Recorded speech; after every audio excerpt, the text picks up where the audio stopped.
Thank you Allu. പിന്നെ എല്ലാവരോടും നിങ്ങളത് പറയാനുള്ളത്, എല്ലാവരും പുറമെ എവിടെ കേട്ടുകൊണ്ടിരിക്കുന്ന 21 പേരുണ്ട്. എല്ലാവരോടും പറയാനുള്ളത്, കാണിക്കുന്നത് ഈ ഒരു IMO ഈ പ്ലാറ്റ്ഫോമിൽ ഇത്രയും പേരെ മുമ്പിൽ ഇരുന്ന് കാണിക്കുന്ന ആ ഒരു ആളായിരിക്കില്ല ചിലപ്പോൾ PM വന്നാൽ. അപ്പോൾ അത് ബ്ലോക്ക് ചെയ്യാനും അതുപോലെ തന്നെ കോള് മാത്രം ബ്ലോക്ക് ചെയ്യാനും പിന്നെ നിങ്ങളുടെ അടുത്ത് മോശമായിട്ട് പെരുമാറുന്നുണ്ടെങ്കിൽ അവരുടെ അടുത്ത് ബ്ലോക്ക് ചെയ്യാനും ഒക്കെയുള്ള ഓപ്ഷൻസ് ഉണ്ട്. അതെല്ലാം കഴിഞ്ഞിട്ട് അയ്യോ അവനെന്നെ പറ്റിച്ചു എന്നുള്ളൊരു, അല്ലെങ്കിൽ അവളെന്നെ പറ്റിച്ചു, എൻ്റെ വീഡിയോസ് എടുത്തു, എങ്ങനെയാ അങ്ങനത്തെ ഒരു പരാതി പറഞ്ഞ് അത് നിങ്ങളുടെ പ്രശ്നം കൊണ്ടാണ്. നിങ്ങൾ സൂക്ഷിക്കേണ്ടത് നിങ്ങൾ തന്നെയാണ്. അതിൽ നിങ്ങളുടെ ഉത്തരവാദിത്വം നിങ്ങൾക്കാണ് വേണ്ടത്.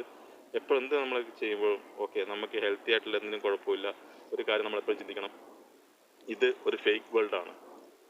IMO പ്ലാറ്റ്ഫോം, IMO അല്ല, ഒരു ഓൺലൈൻ പ്ലാറ്റ്ഫോം ഒരു ഫേക്ക് വേൾഡ് ആണ്. അതിനകത്ത് ഞാൻ പറയുന്നത് എന്താണ്, എൻ്റെ വാക്ക് വിശ്വസിച്ചിട്ടാണ് നിങ്ങളെല്ലാം വിശ്വസിക്കുന്നത് ഞാൻ ഇന്നതാണ് എന്നുള്ളത്. പക്ഷെ ഞാൻ എൻ്റെ റിയാലിറ്റി എന്താണ്, ഞാൻ എന്താണ് ഏതാണെന്ന് അറിയുന്ന ആരും ഉണ്ടാവില്ല. Okay Rekha, thank you. ഈ ടോപ്പിക് കൊണ്ടത് ഞാനാണ്. Thank you. ടോപ്പിക് എന്തായാലും അപ്പം നിങ്ങൾ സൂക്ഷിക്കേണ്ടത് നിങ്ങൾ തന്നെയാണ്. ഇവിടെ ഒരു ശബ്ദം കൊണ്ട് സൗഹൃദങ്ങൾ തീർക്കും, അതേ ശബ്ദം കൊണ്ട് ഒരുപാട് കള്ളത്തരങ്ങളും തട്ടിപ്പുകളും ഒക്കെ നടത്തുന്ന സ്ഥലമാണ്. അപ്പോൾ നിങ്ങളെ സൂക്ഷിക്കേണ്ടത് നിങ്ങളെ മാത്രം ഉത്തരവാദിത്തം, നിങ്ങളെയല്ല നമ്മളെ സൂക്ഷിക്കേണ്ട നമ്മുടെ മാത്രം ഉത്തരവാദിത്തമാണ്. എൻ്റെ പറഞ്ഞു കേട്ടിട്ട്